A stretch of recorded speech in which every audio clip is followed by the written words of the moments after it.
Hello students. So today we will see our NCERT chapter 8, which is aldehyde, ketones and carboxylic acid. Today is theory part 2, and the section which we will cover today is from section 8.2 to 8.3. This is the disclaimer.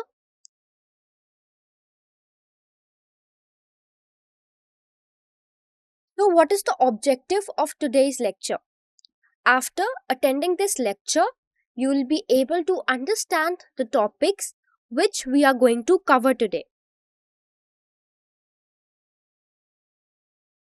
So today we will see the important methods of preparation of aldehydes and ketones. And we will correlate the physical properties of aldehydes and ketones with their structures. Now for your reference, I have mapped the NCERT sections which we are going to discuss today. So we will discuss section 8.2, which is preparation of aldehydes and ketones.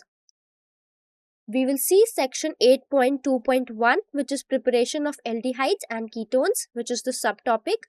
Section 8.2.2, which is preparation of aldehydes. Section 8.2.3, which is preparation of ketones. Then we will see section 8.3, which is the physical properties. And lastly, we will summarize whatever we have covered in today's lecture. So let us start with the general methods of preparation of aldehydes and ketones. So preparation of aldehydes and ketones can be done by following method.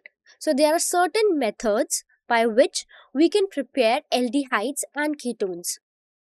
So first method that we are going to see is oxidation of alcohols.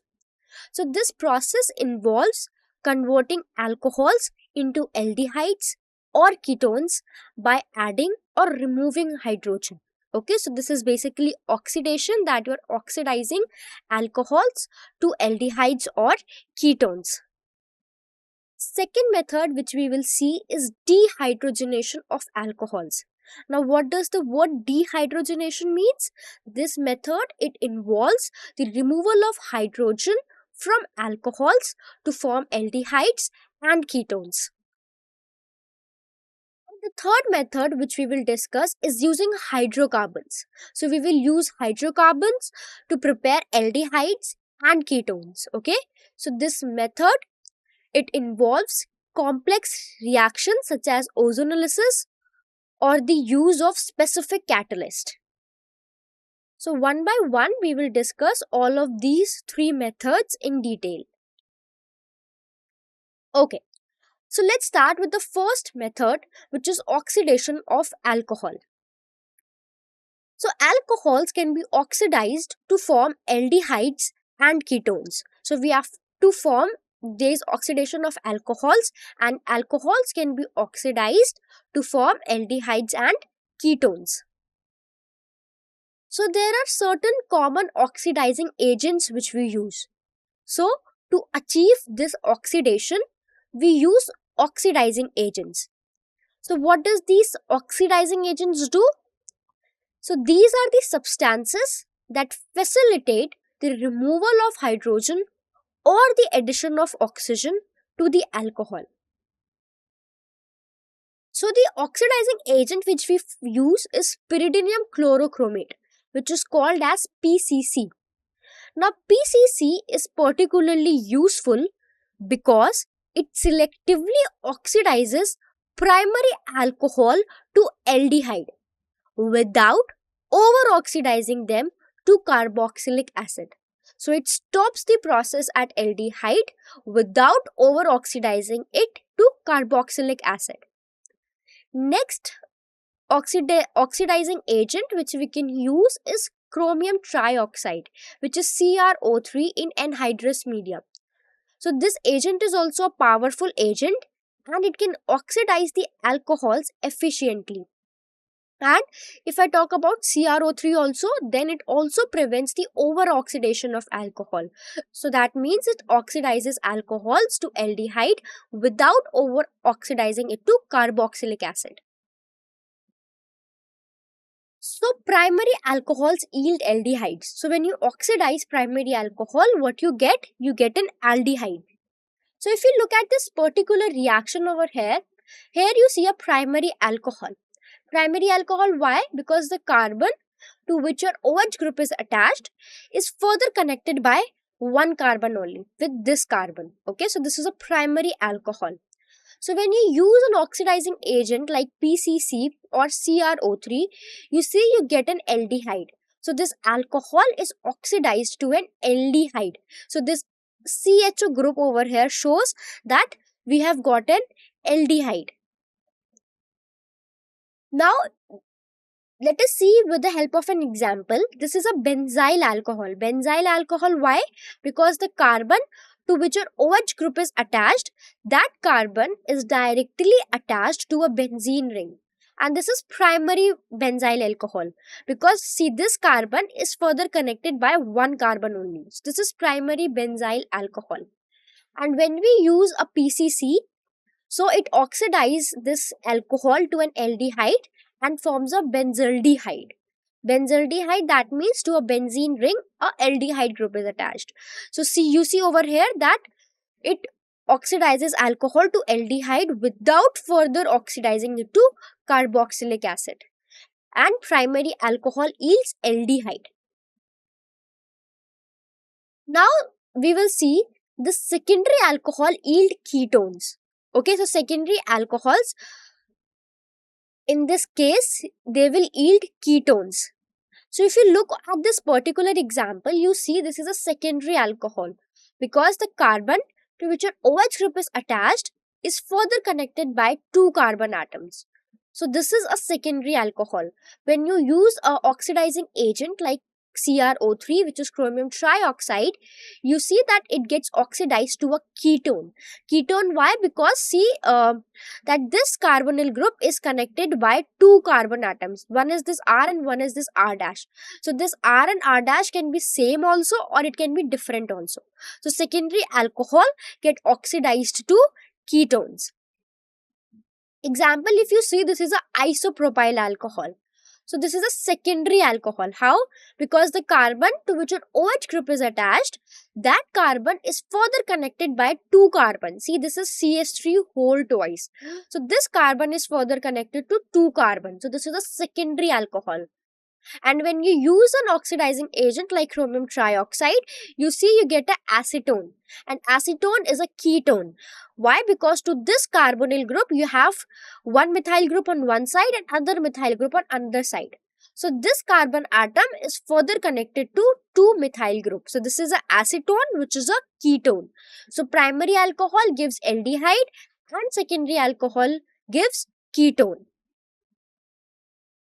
Now, you need to remember that tertiary alcohols do not participate in this reaction. Tertiary alcohols means in which the hydroxyl group is attached to a carbon. That carbon atom is connected to three other carbon atoms. So, there is no hydrogen in this case. Okay. So, tertiary alcohols do not undergo this oxidation reaction, because there is lack of hydrogen atom on the carbon which is attached to the OH group. Okay, because if you see, if there is a tertiary alcohol, the carbon is further connected to three other carbon atoms. So it lacks a hydrogen on the carbon which is attached to the OH group. So this absence, it prevents the necessary structural change for oxidation to occur. Okay, so that is why a tertiary alcohol, because of lack of hydrogen atom, it do not participate in this reaction. So now we have seen the oxidation of alcohols. Now we will see the dehydrogenation of alcohols. Okay, so if you see the word dehydrogenation, what you understand by the word dehydrogenation? It means removal of hydrogen. So conversion of alcohols. So dehydrogenation involves the conversion of alcohols into aldehydes or ketones by the removal of hydrogen atoms. So what happens in this reaction?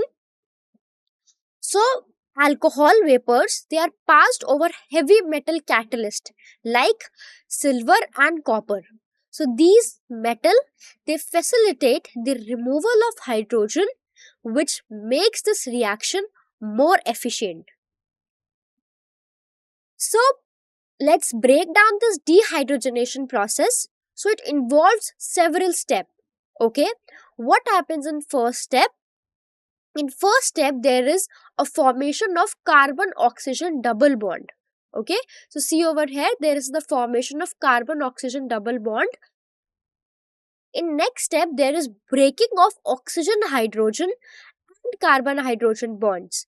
Okay, so in addition to formation of carbon double bond oxygen, it involves the breaking of oxygen hydrogen and carbon hydrogen bonds in alcohols. So this bond breaking is essential for removal of hydrogen atoms, which allows the formation of carbonyl group. And last, there is loss of hydrogen molecule, which completes your dehydrogenation process. So if we look over here, as I told you, that in case of dehydrogenation of alcohol, there is breaking of carbon hydrogen bond and oxygen and hydrogen bond. Now if I explain you this in simple words, then see over here, this carbon hydrogen bond is breaking. That means this carbon is left alone. And here also oxygen hydrogen bond is breaking. That means this hydrogen is left alone. Now both oxygen and carbon friends have left them. Now they will say what to each other? Let's do friendship. So they will make a bond between themselves and you will get a carbon oxygen double bond. Okay, so this is what happens in dehydrogenation of alcohols. Now in this case also primary alcohols give aldehydes. So if you look at this, this is a primary alcohol. The carbon which is connected to OH group is further connected by one carbon atom only. And when you pass it, alcohol vapors, when it is passed over heavy metals like copper and Ag, so it gives you an aldehyde. So this CHO group over here, see, this is an aldehyde over here. So primary alcohols give aldehydes. Now we will see secondary alcohol gives ketone. So secondary alcohols undergo dehydrogenation and they form ketone. If you see, this is a secondary alcohol because this carbon is further connected by two carbon. And when you treat it with copper, you see you get a ketone over here. Now tertiary alcohols undergo dehydration and form alkenes. Now this is in case of tertiary alcohols. Unlike secondary alcohols, the tertiary alcohols, they do not form ketones or aldehyde through dehydrogenation. So tertiary alcohols do not undergo dehydrogenation. Instead, they undergo dehydration. So they undergo dehydration to form alkenes.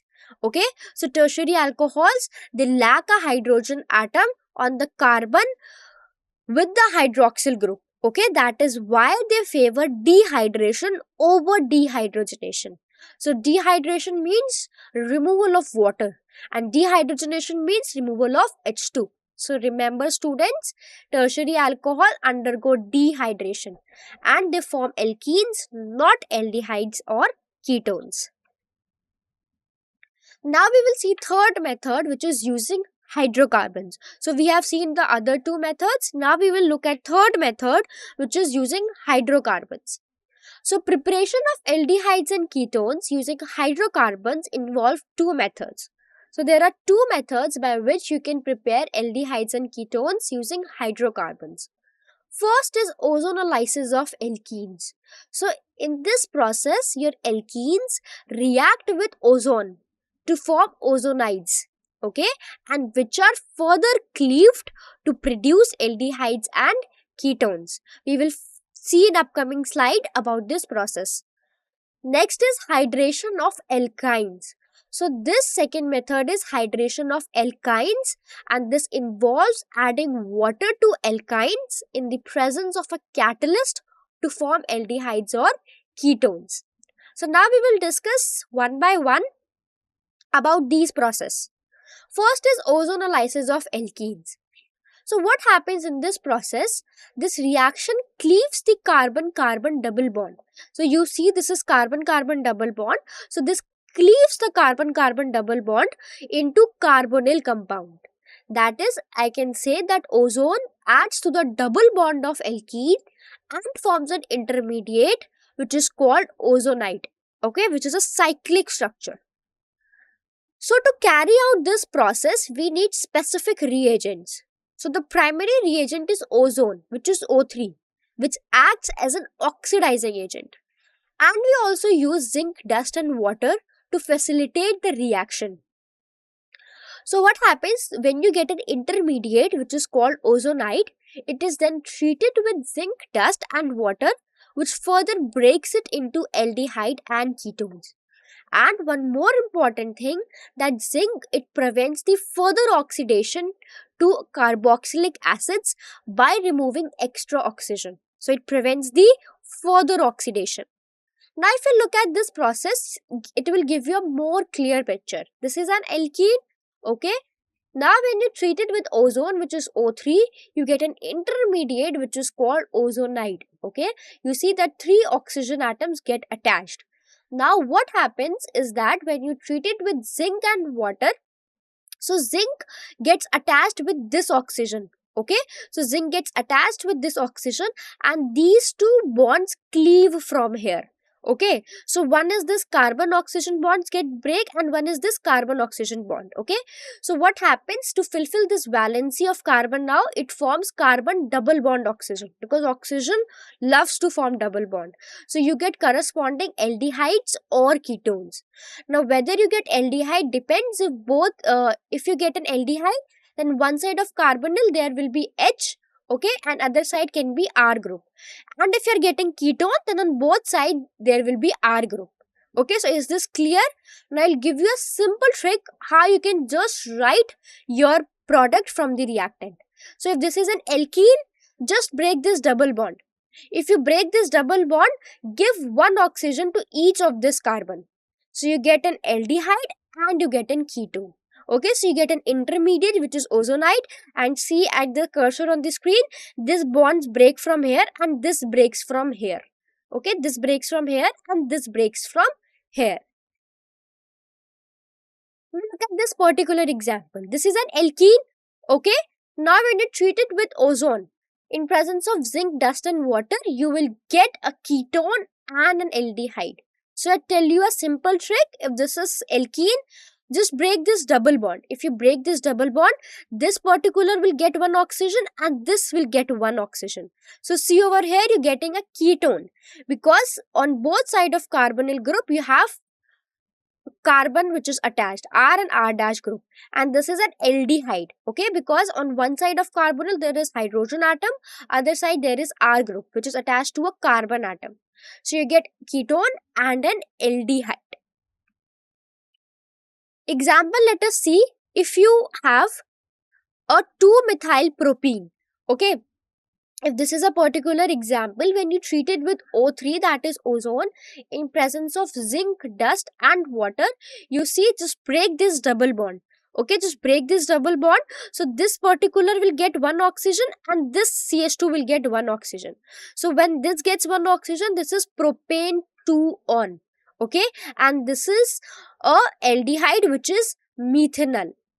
Okay, so this is C double bond O CH2 and this is C double bond O. One side there is methyl and other side also there is methyl.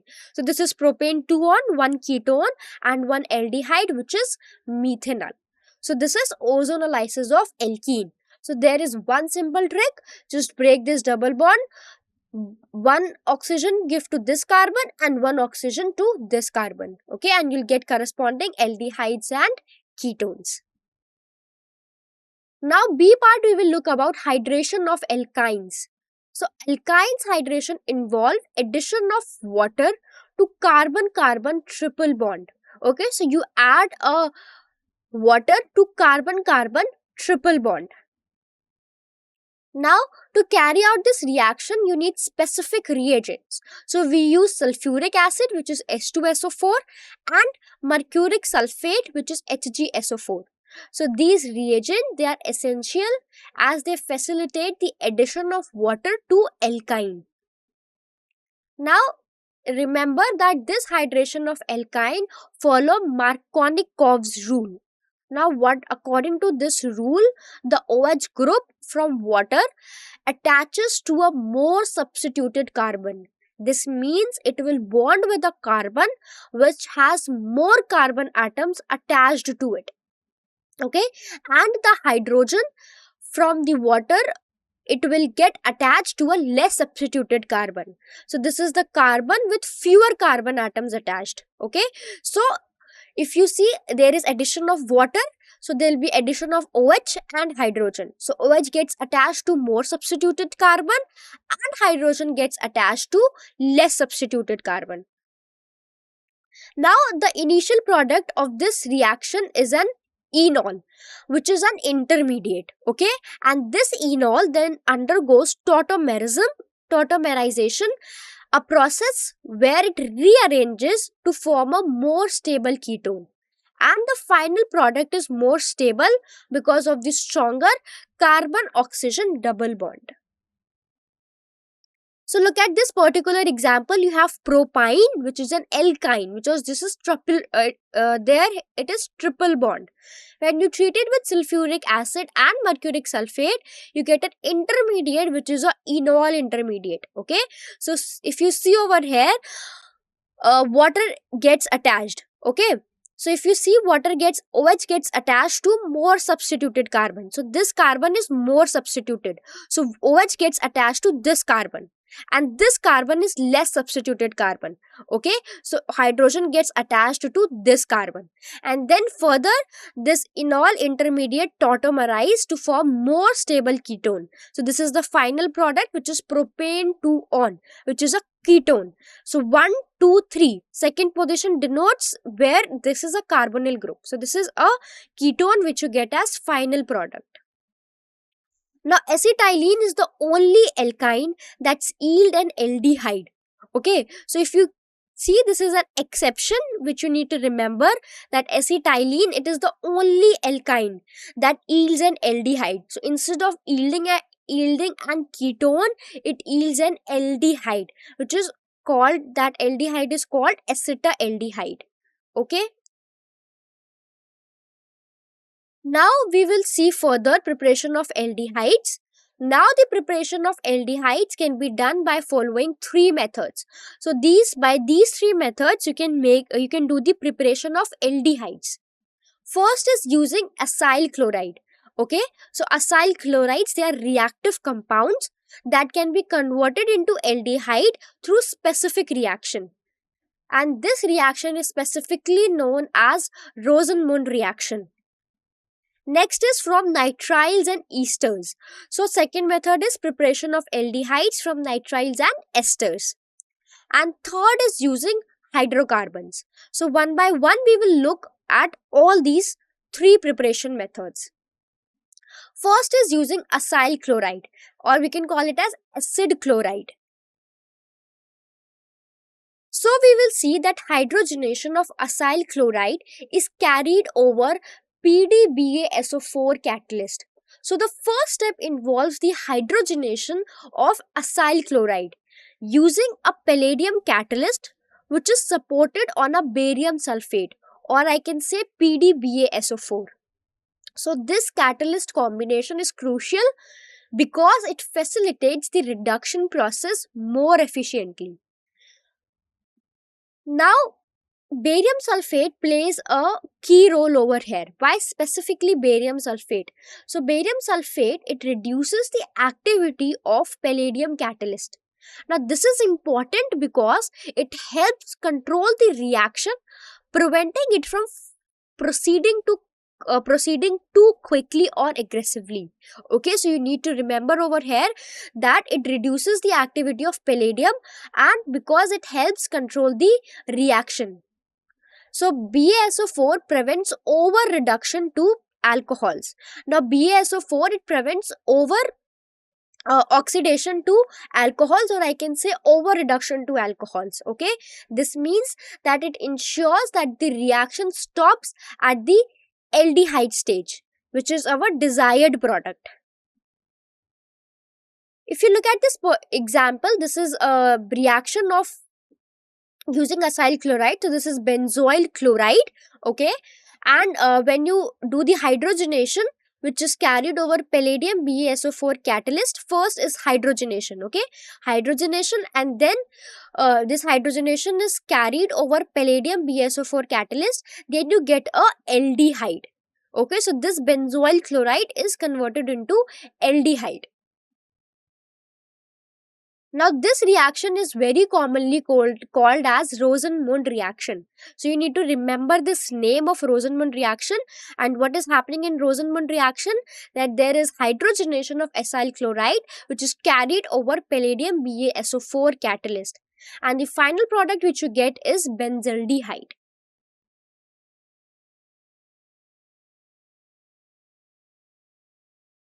Now, we will see second, which is from nitriles and esters. So preparation of aldehydes from nitriles and esters can be done using following reagents. So first is stannous chloride under acidic conditions. So first you can use SnCl2 in presence of HCl. And another you can use diisobutyl aluminum hydride, which is commonly called as Dibal-H. Now, Dibal-H is a selective reducing agent, meaning it can target specific functional groups without affecting others. Okay, so if you have to prepare aldehyde from nitriles and esters, you can use these two reagents. Now, we will see their reaction. First is using SnCl2 in presence of HCl. Now, what happens initially?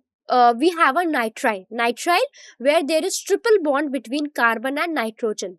So initially we have a nitrile. Now this nitrile is treated with SnCl2, which is stannous chloride, in presence of HCl.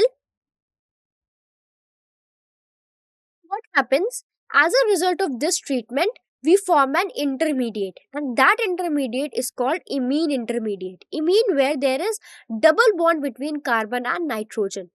Okay, so this intermediate is a key step in conversion process. Okay, because it set the stage for the formation of final product.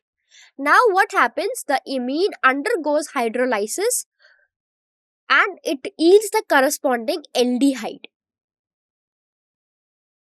So if you look at this particular reaction, starting we have a nitrile, that is there is a triple bond between carbon and nitrogen. When you treat it with SnCl2 in presence of HCl, you get an intermediate which is called imine, where there is double bond between carbon and nitrogen. And when you further hydrolyze this imine, you get a corresponding aldehyde. So this is the final product. From nitrile, you are reducing this nitrile to aldehyde using SnCl2 and HCl. So if you look at the particular example, this is ethane nitrile. Okay, there are two carbon atoms and one nitrile group. So this is ethane nitrile.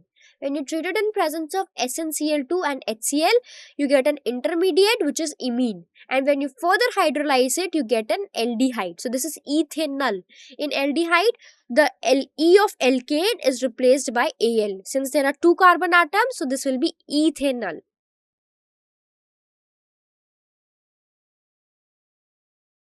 So this reaction is very famously called as Stephen reaction. So you need to remember the name, that this reaction is called as Stephen reaction. Now we will see another one which is using Dibal-H, or we can call it as diisobutyl aluminum hydride.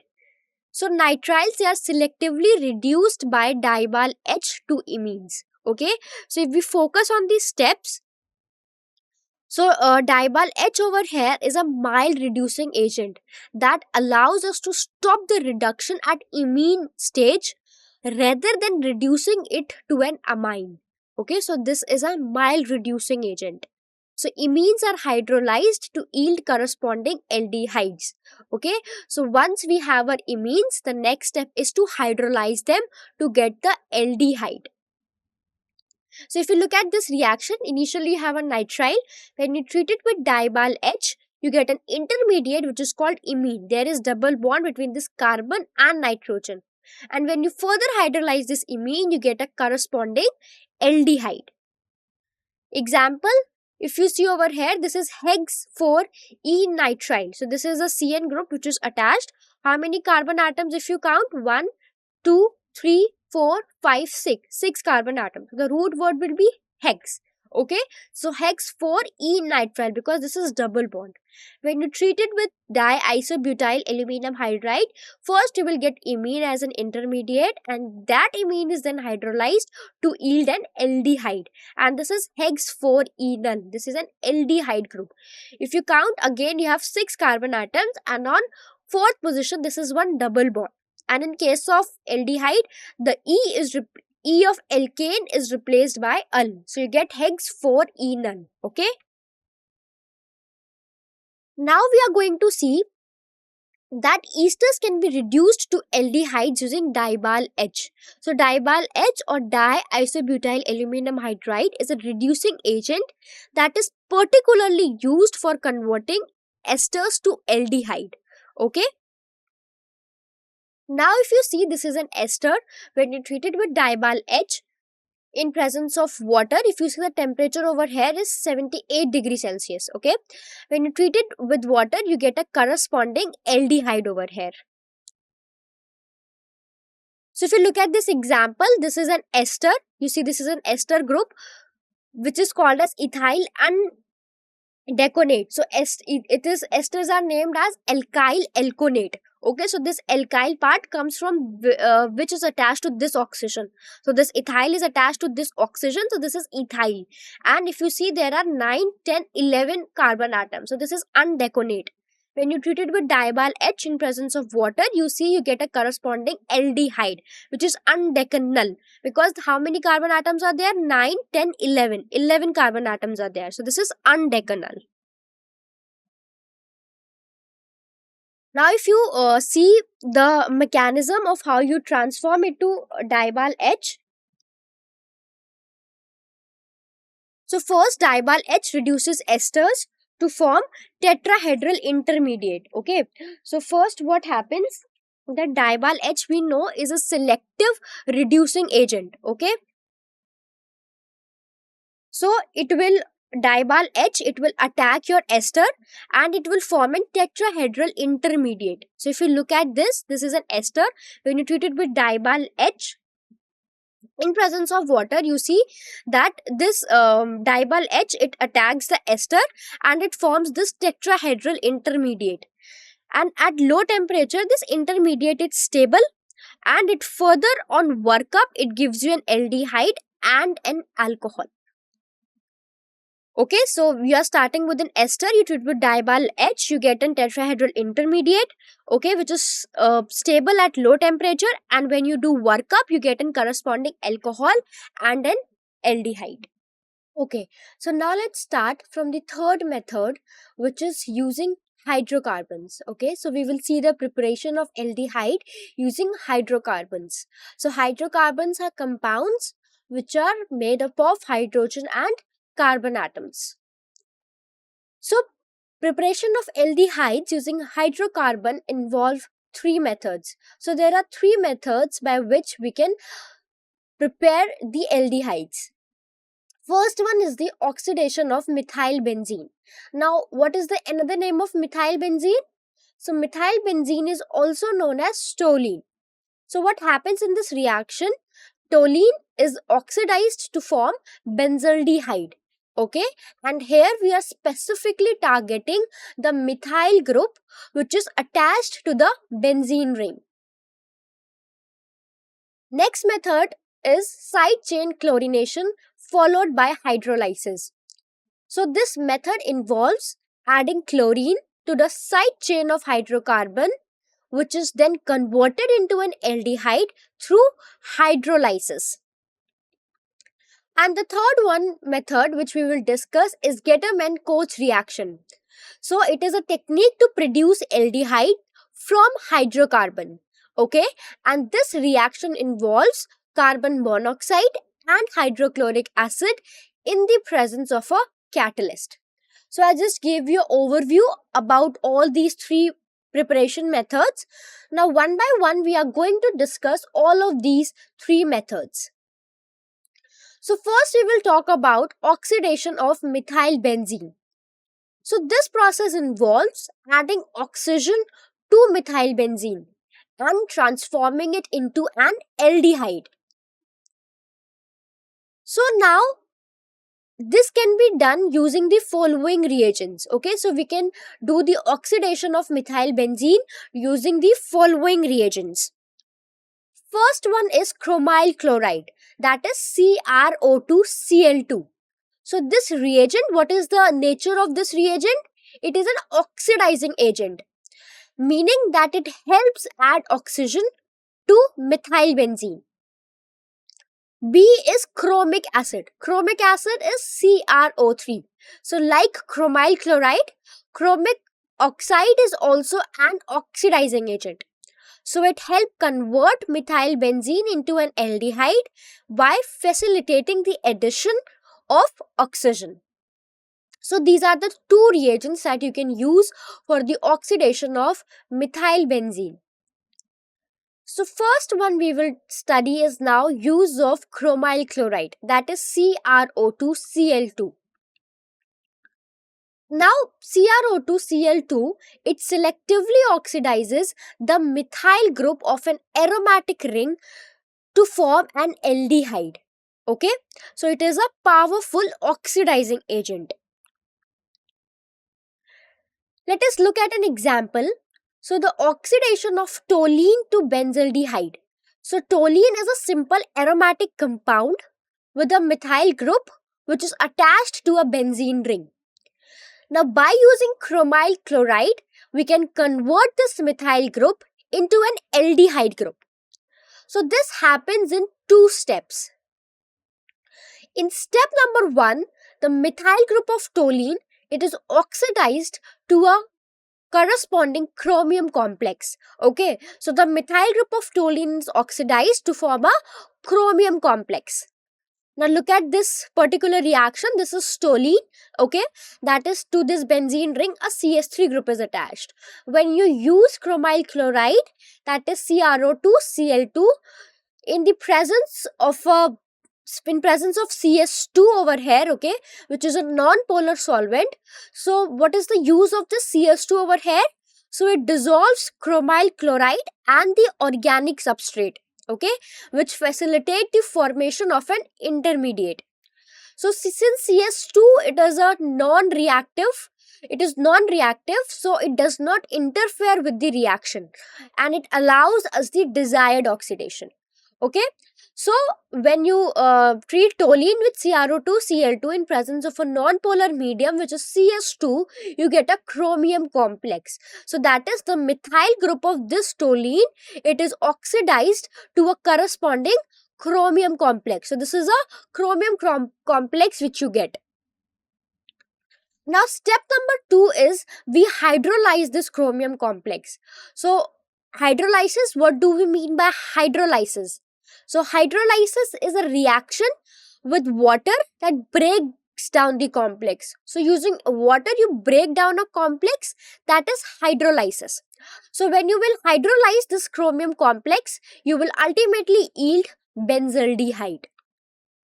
So if you look at this reaction, this is a chromium complex. When you hydrolyze this chromium complex, you get your final product which is a benzaldehyde, which is an aldehyde. So you see to this benzene group, an aldehyde group is attached. So this is a benzaldehyde.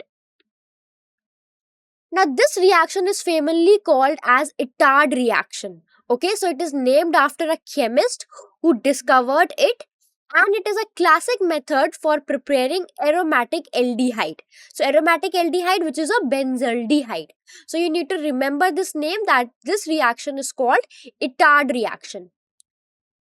Next we will see by use of chromic oxide which is CrO3. So it is also a common oxidizing agent. Now, CrO3 is a powerful oxidizing agent. Okay. Now, if I say it is an oxidizing agent, then I hope you all know that oxidizing agent are substances that can accept electrons from other molecules, causing those molecules to become oxidized. Okay. So, you should all know these basic terms. So, under what happens when you are using CrO3, that is chromic oxide, under mild anhydrous condition, it can specifically oxidize the methyl group which is attached to the aromatic ring, and finally it would convert it into an aldehyde group. Okay, now this is a controlled reaction. Now, what do I mean if I say controlled reaction? That means it prevents the over oxidation, okay, which is important in maintaining the desired products. So it controls the over oxidation. Example, let us look at this example, that toluene, which is a common solvent and a starting material, so it can be oxidized to benzaldehyde in two steps. So first step is you are treating toluene with CrO3 in acetic anhydride. So when you will treat toluene with CrO3 in acetic anhydride, so this reaction will yield benzylidene diacetate. Okay. Now if you see over here, acetic anhydride, it acts as a solvent. So it helps in acetylation process.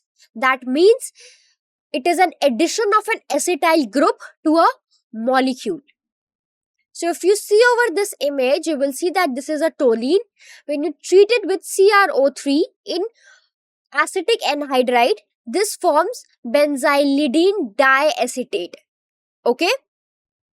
So that means you are adding the acetyl group to the molecule. And step 2 involves hydrolyzing this benzylidene diacetate to yield benzaldehyde. So water helps us to remove the acetyl group, which gives us the final product, which is benzaldehyde. So if you'll see, you will do the hydrolysis, then this water breaks down the compound using, in hydrolysis, you break down compound using water. Okay, so you will see that final product which you get over here is benzaldehyde. Now we will see second one, which says side chain chlorination followed by hydrolysis. So aromatic aldehyde, they can be prepared through side chain chlorination of alkyl benzene. Okay, so this process involves adding chlorine to the side chain of an aromatic compound. So if you see example, then toluene, which is a simple aromatic compound, it can be converted into benzaldehyde by side chain chlorination. And this transformation involves two-step process. First step is that toluene, it is converted to benzyl chloride. So when you treat, when toluene, it is treated with chlorine gas in the presence of light, so this reaction converts toluene into benzyl chloride. So if you see over here, this is toluene, okay, and when you treat it with chlorine gas, which is Cl2 in presence of light, so this toluene gets converts into benzyl chloride. Okay, that is to this benzene, CHCl2 group is attached. Now what happens in step 2? In step 2, the benzyl chloride is hydrolyzed to produce benzaldehyde. And you will see the reaction, this is benzyl chloride, and when you hydrolyze it in the presence of temperature, which is 373 Kelvin, finally you will get the product, which is benzaldehyde. So this was using side chain chlorination. Now this method is commonly used to produce benzaldehyde. So this method is not just a lab experiment, it is used commercially. To produce benzaldehyde. Now if I talk about benzaldehyde, then it is an important compound which is used in fragrance and flavor industries. Okay, much like vanilla extract, which is used in baking. Now we will see third one, which is Getterman Koch reaction. So this is a useful method for synthesizing benzaldehyde. So what happens in this reaction? We start with benzene or a substituted benzene. Okay, and then we treat it with carbon monoxide, which is CO, and hydrochloric acid. So what is the nature of this gas, which is carbon monoxide? It is a colorless and a odorless gas. Whereas if I talk about HCl, which is hydrochloric acid, then it is a strong acid which is commonly used in labs. So the product of this reaction is benzaldehyde or substituted benzaldehyde. So for this reaction to occur, we need a Lewis acid catalyst. So a catalyst is required in this reaction. Okay, what is the use of a catalyst? So catalyst basically speeds up your chemical reaction without getting consumed. So we will see that what common Lewis acid which we can use in this Getterman-Koch reaction. So first one which we can use is anhydrous aluminum chloride, that is AlCl3. Okay, so these compounds being a Lewis acid, they facilitate the reaction by accepting electron pairs. Okay, so Lewis acid, if I say what is their nature, being electron deficient, they accept the electron pairs. Another Lewis acid which you can use is cuprous chloride, that is CuCl. Now let us see with an example. So starting, you are taking in benzene. When you are treating it benzene with carbon monoxide and HCl in presence of a Lewis acid catalyst, which can be anhydrous AlCl3 or cuprous chloride. So you get the final product, which is benzaldehyde. That is, to this benzene, a aldehyde group is attached. Now we will see the mechanism of this Getterman-Koch reaction. So we will see stepwise mechanism. So first step is formyl chloride equilibrium. So that means this compound is in equilibrium, means it can easily switch between different forms. Okay, so if you see over here, you have carbon monoxide. When you treat it with HCl, so carbon has a negative charge and oxygen has a positive charge because it is forming 3 bonds. Now carbon being negatively charged will attract this H positive of HCl. Okay, so it will form this, and then chlorine has left from here. The chlorine, okay, it can attack on this carbon and you can form formyl chloride. So this is formyl chloride equilibrium. Step number 2 is formation of formyl cation. So this is a positively charged ion. So this step is essential for attaching the formyl group to the aromatic ring. So if I talk about formyl cation, it is highly reactive. That means it can easily interact with the molecules. If I talked in context of Getterman's reaction, then the reactivity of this formyl group, then the reactivity allows the formyl group to attach to the aromatic ring, which forms an aldehyde. So if you see over here, here we have formyl chloride and here you have AlCl3, which is a Lewis acid catalyst. Okay, so chlorine, it can donate its lone pair to this Lewis acid catalyst because it has vacant empty orbital. So what will happen now? So this AlCl3 gets attached and this oxygen lone pair will come here and this will leave from here. So you will get a formyl cation plus AlCl4 minus. Now step 3.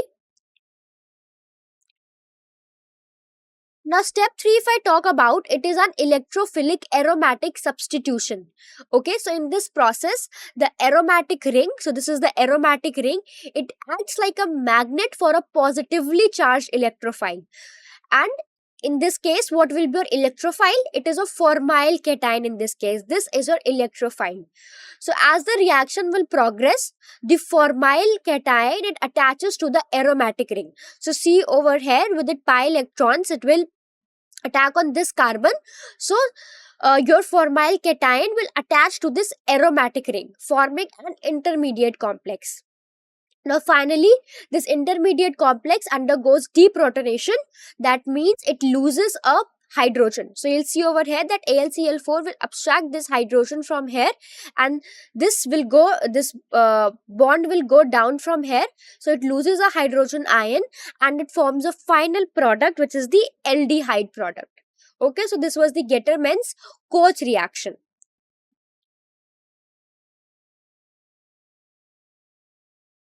Now we will see the preparation of ketones. So in this we will know that ketones, they are characterized by a carbonyl group which is C double bond O, which is bonded to two carbon atoms. So preparation of ketones can be done by the following three methods. First is using acyl chlorides. So acyl chlorides, they react with organometallic compounds like Grignard reagents to form ketones. So this reaction is a nucleophilic acyl substitution where the Grignard reagent attacks the carbonyl carbon and replaces the chloride. Next one is from nitriles. So nitriles, they can be converted into ketones through a reaction with Grignard reagent, which is followed by hydrolysis. So this process involves breaking the triple bond and forming a new carbon oxygen double bond, because in nitriles there is C triple bond N. And next is using benzene or substituted benzene. So it happens by a process which is called as Friedel-Crafts acylation. So this involves reacting benzene with an acyl chloride in the presence of a catalyst like aluminum chloride. So first we will start with acyl chloride. Now one by one we will discuss all these three methods.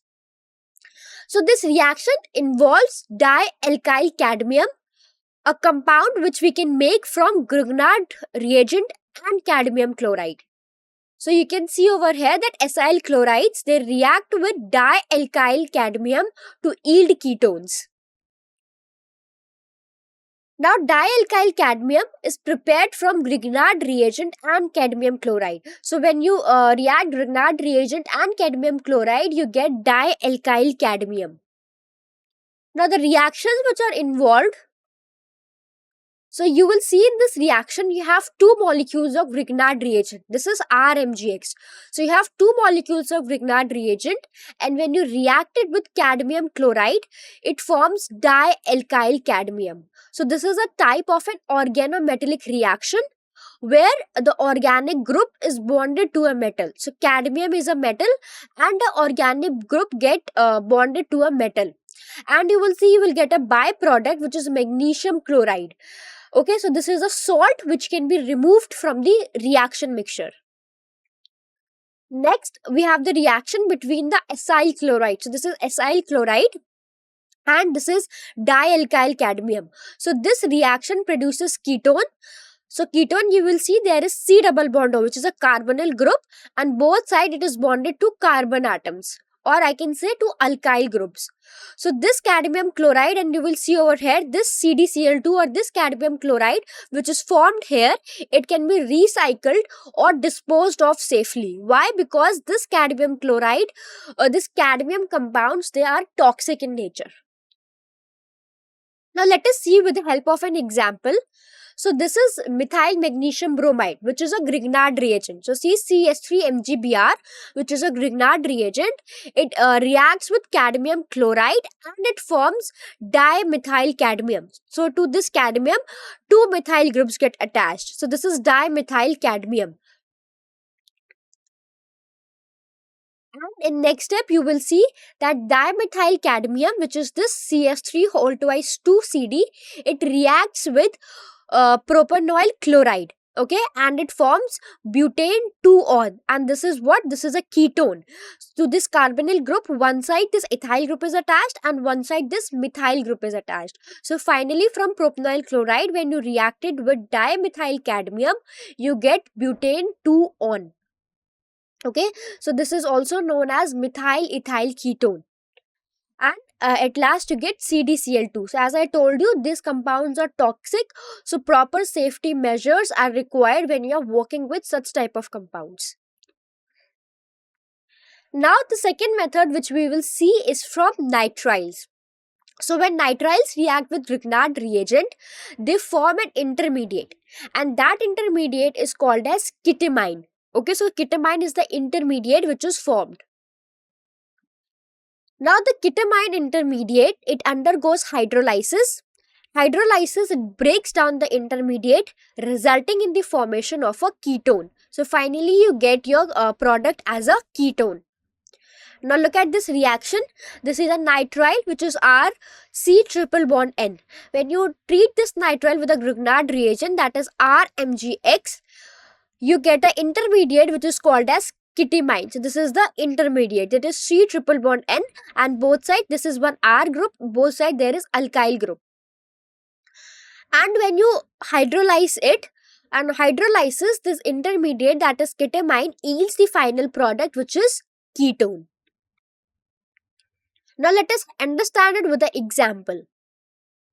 So here you see over here you have a nitrile group, that is propionitrile. When you react it with phenyl magnesium bromide in the presence of ether, you get this intermediate, okay, and this intermediate is called ketamine.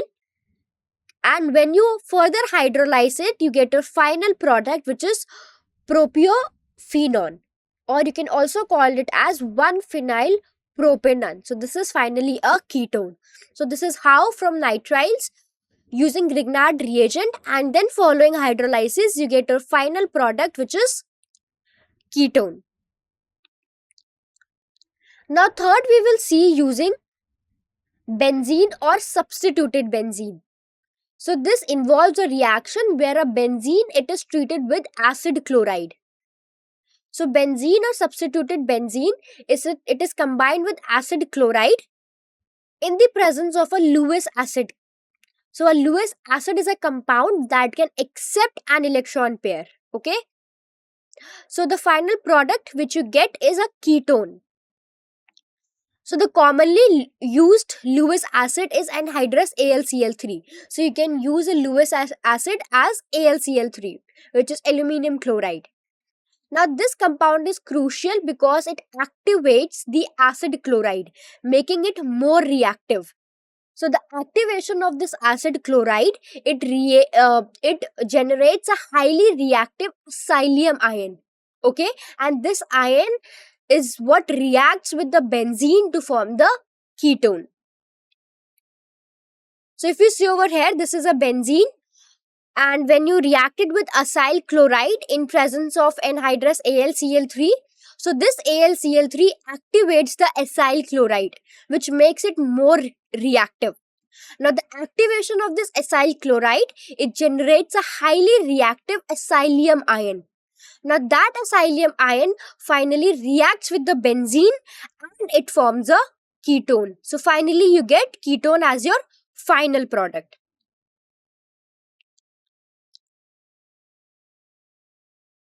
Now let us see the stepwise mechanism. So first step is formation of psyllium ion. So this ion is a positively charged species. So you will see when you react acyl chloride with AlCl3, so what happens is that this Cl gets attached to AlCl3, and further you get a psyllium ion. That is, this lone pairs of oxygen come down. At this, it makes a carbon triple bond oxygen, and this leaves from here. So finally you get a psyllium ion, and this is a positively charged species. Next is electrophilic aromatic substitution.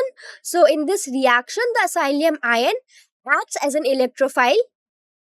So it interacts with the benzene ring, which is rich in electrons, because electrophile is electron loving. So it interacts with the benzene, which is rich in electrons. So during this substitution process, the benzene ring, it temporarily loses its aromaticity, which is stable because it is electron rich structure. However, it quickly regains the stability after the reaction. So if you look over here, this is a benzene when you react, and this is a psyllium ion. So this acts as an electrophile, and benzene gives its electron to this electrophile. And finally you get this intermediate, and after that there is this loss of this hydrogen, and then finally you get a ketone.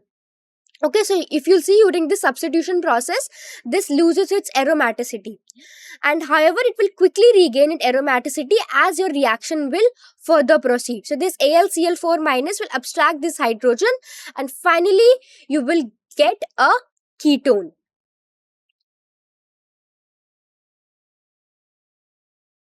Now we will talk about the physical properties of aldehydes and ketones. So first we will talk about the physical state.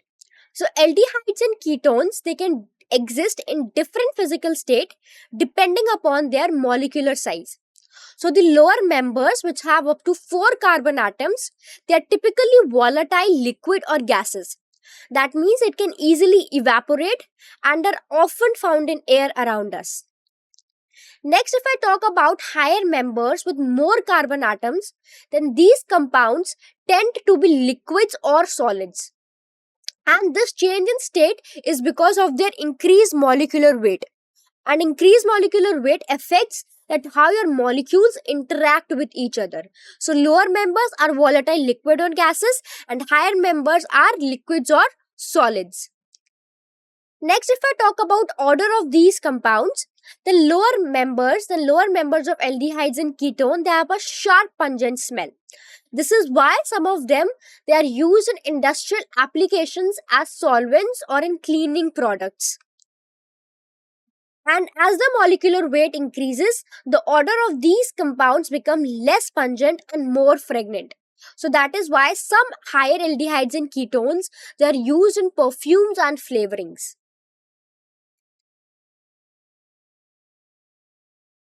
Next, further moving on to the physical property, we will talk about boiling point. So aldehydes and ketones, they have boiling point that increases with their molecular weight. Why?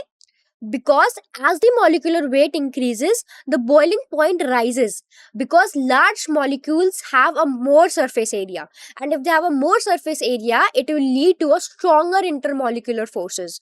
That is why there is increase in molecular weight. And compared to the non-polar compound like hydrocarbons and ethers, the aldehydes and ketones, they have a higher boiling points.